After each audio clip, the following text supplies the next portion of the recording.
तुम्हारे साथ है। शेतकरी शेतमजूर चुकीचा सरसकट कर्जमाफी, सरसकट कर्जमाफी, शेतकऱ्याला न्याय यालाच पाहिजे.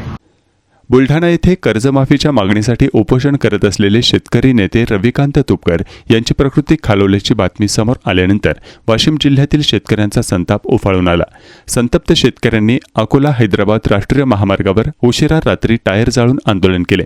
यावेळी शेतकऱ्यांनी सरकारविरोधात जोरदार घोषणाबाजी करत बिनशर्त कर्जमाफीची मागणी पुन्हा एकदा लावून धरली. आंदोलनामुळे काही काळ महामार्गावरील वाहतुकीवरही परिणाम झाला होता. रविकांत तुपकर यांच्या प्रकृतीबाबत चिंता व्यक्त करत शेतकऱ्यांनी सरकारने तातडीने कर्जमाफीचा निर्णय घ्यावा अशी मागणी केली. आंदोलनाच्या पार्श्वभूमीवर परिसरात काही काळ तणावाचे वातावरण निर्माण झाले होते.